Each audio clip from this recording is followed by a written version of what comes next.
नमस्कार, मी रुशाली यादव सारंग। आता आपण पाहणार आहोत महाफास्ट 50 बातम्या।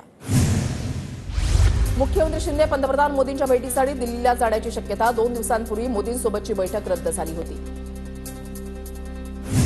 उद्धव ठाकरे उपराष्ट्रपतींच्या भेटीला रवाना। उद्धव ठाकरेंसोबत रश्मी ठाकरे आणि आदित्य ठाकरेही उपराष्ट्रपतींना भेटणार।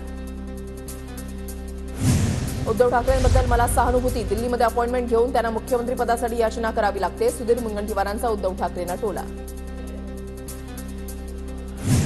नाशिकमधून अजित पवार गटाची आजपासून जनसन्मान यात्रा। गुलाबी जॅकेट घालून अजितदादांची टीम सज्ज। गुलाबी रंगाची बसही तयार। गुलाबी रंगातील बस 24 दिवस राज्यामध्ये फिरणार। राज ठाकरेंची नांदेडमध्ये हुजूर साहेब गुरुद्वाराला भेट। राज ठाकरे नांदेड जिल्ह्याच्या दौऱ्यावर। कुणाला अडू नका, विनाकारण कुणाला किंमत देऊ नका। राज ठाकरेंच्या विरोधावर मनोज जरांगेंची प्रतिक्रिया। ज्या दिवशी मराठा ठरवेल त्या दिवशी सर्वांकडून उत्तरं घेणार। मनोज जरांगेंची राज ठाकरेंवर टीका।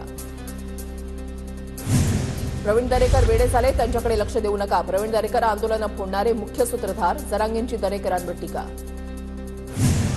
मुख्यमंत्री शिंदेंची परराष्ट्रमंत्री एस जयशंकर यांच्यासोबत पुन्हा एकदा चर्चा। बांगलादेशमध्ये अडकलेल्या महाराष्ट्रामधले अभियंते तसंच विद्यार्थ्यांच्या सुटकेबाबत चर्चा।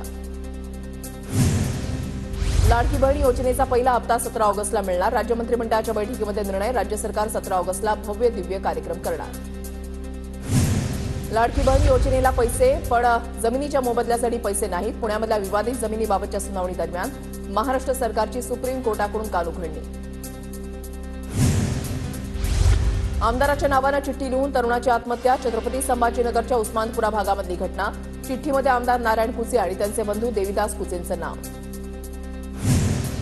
पक्ष कुणी चोरला, दुसऱ्याची गोष्ट चोरणं हे हिंदुत्व नाही।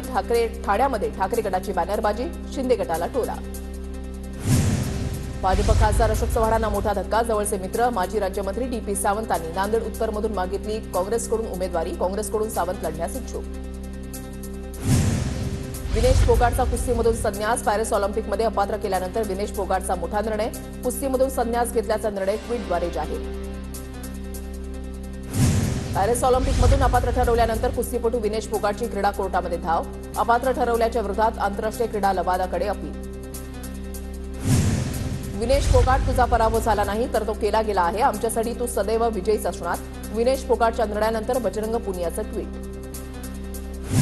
पॅरिस ऑलिम्पिकमध्ये नीरज चोप्राचा आज अंतिम फेरीचा सामना पाकिस्तानच्या खेळाडूशी। भालाफेक स्पर्धेमध्ये पुन्हा इतिहास रचण्याची संधी। बांगलादेशमध्ये आज अंतरिम सरकार स्थापन होणार। मोहम्मद युनिस आज रात्री 8 वाजता शपथ घेणार। बांगलादेशचे लष्कर प्रमुख वाकर उझ झमान यांची माहिती। महाराष्ट्रामधील कांदा अखेर 32 तासानंतर बांगलादेशमध्ये पोहोचला। महाराष्ट्रामधील कांदा निर्यातदारांना आता बँक व्यवहार सुरळीत होण्याची प्रतीक्षा। नागपूर जिल्हा बँक घोटाळा वसुलीवर लेखी बाजू मांडण्याचे सुनील केदार यांना निर्देश। बाजू मांडण्यासाठी 15 दिवसांचा वेळ। वादग्रस्त प्रशिक्षणार्थी अधिकारी पूजा खेडकरचे वडील दिलीप खेडकरांविरोधात तक्रार दाखल। सरकारी कामात अडथळा आणल्याप्रकरणी तक्रार। माडाकडून मुंबईतील 2030 घरांच्या विक्रीसाठी सोडत जाहीर। गोरेगाव, मालाड, जुहू, एंटॉप हिल, पवई, कन्नमवार नगर आणि ताडदेवमधील घरांचा समावेश। घरांच्या विक्रीतून म्हाडाला 2100 कोटी रुपये मिळणार। मुंबईच्या गोरेगावमधील सिद्धार्थ नगरच्या 4 भूखंडांवर म्हाडा गृहप्रकल्प राबवणार। म्हाडाच्या मुंबई मंडळानं 2398 घरांच्या प्रकल्पाचा प्रस्ताव राज्य सरकारकडे पाठवला। एसटी कर्मचाऱ्यांचा ऐन गणेशोत्सवात आंदोलनाचा इशारा। एसटी कर्मचाऱ्यांच्या मागण्या मान्य न झाल्यास आंदोलन करणार। एसटी कर्मचारी संघटनेचा राज्य सरकारला इशारा। छत्रपती संभाजीनगर महापालिकेपुढे 1087 कोटींच्या परतफेडीचं संकट। विविध विकास कामांसाठी राज्य शासनाकडून घेतलेली कर्ज स्वरूपातील रक्कम। विधानसभा निवडणुकीच्या पार्श्वभूमीवर पुणे प्रशासनाची तयारी सुरू। ईव्हीएम मशीनच्या प्राथमिक तपासणीला सुरुवात। जिल्ह्यामध्ये सुमारे 8417 मतदान केंद्र। सांगलीमध्ये कृष्णा नदीची पाणी पातळी 20 फुटांनी घटली। वातावरण ढगाळ असून पावसानं सध्या विश्रांती घेतली। सोलापुरातील उजनी धरण 100% भरलं। परिसरातील शेतकऱ्यांची नदी काठावरील विद्युत पंप काढण्यासाठी लगबग सुरू। पुणे शहराला पाणी पुरवठा करणाऱ्या धरणातील पाणीसाठ्यामध्ये वाढ। जिल्ह्यामधील टेमघर धरण 100% भरलं। पुणेकरांची पाण्याची चिंता मिटली। पुणे शहरातील पूरग्रस्तांना मोठा दिलासा। जुलैमधील अतिवृष्टीमुळे झालेल्या नुकसानीचे पंचनामे पूर्ण। पंचनाम्याचा अहवाल जिल्हाधिकाऱ्यांकडून राज्य शासनाला सुपूर्द।